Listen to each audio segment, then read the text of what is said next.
Welcome back to Truth and Light Ministries. For those who are new to the channel, my name is Barbara, and I'm going to be talking about the ways of a Jezebel spirit. Now, Jezebel was the daughter of King Ethbaal of the Sidonians, who married Israel's seventh king named Ahab, which made her queen over Israel. Although they married, this was a violation according to Deuteronomy chapter 7, verses 3 through 6, as it explains how marrying pagan wives led to idolatrous practices. Ahab was the worst king, as he did more evil in the eyes of Yahweh than all the other kings before him. Not only did he take Jezebel as a wife, but he also went and served Baal, worshipped him, and he led Israel to sin. Now, Jezebel was a wicked person who used her beauty in seductive ways to get what she wanted. Jezebel was also a manipulator, a liar, and would go as far as killing someone if they got in her way.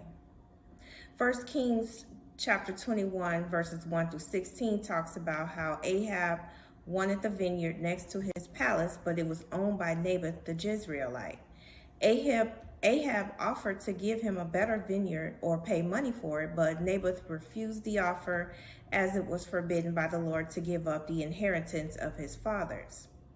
Ahab went and told his wife Jezebel what happened. Then she told him that she would get the vineyard for him. Jezebel wrote letters in Ahab's name to the elders and nobles, telling them to bring charges against Naboth, stating that he cursed God and the king, and to have him stoned to death. But the worst thing I think she did was to have Yahweh's prophets killed, except for the 100 that were hidden by Obadiah. And if you go and read 1 Kings chapter 18, verse 4, it'll explain that. Now, how does the Jezebel spirit affect us today? Well, to name a few, this spirit can operate in churches, businesses, or any kind of organization, but specifically it targets leadership. The spirit can operate in the form of a man or female. They like to boast about their title or previous experiences. You can read that in Revelations chapter 2 and verse 20. They tend to befriend or get close to anyone in lead positions and do whatever they can to be pleasing or helpful to that person just to gain their trust.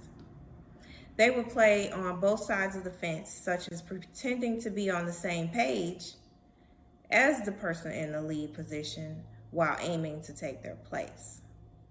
If they are unable to get to the top, then they will temporarily settle for one close to it.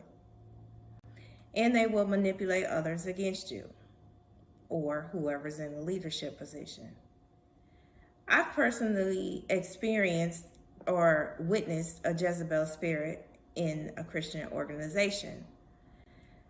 Now, I was not in a lead position, but I was able to see what was going on from the outside. But this certain individual came on board before me.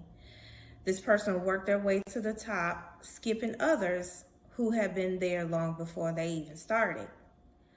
I soon noticed the friendships they were creating with the people higher up. I even witnessed a person talking bad about the people they were gaining trust with. So those are just some of the characteristics of a Jezebel spirit.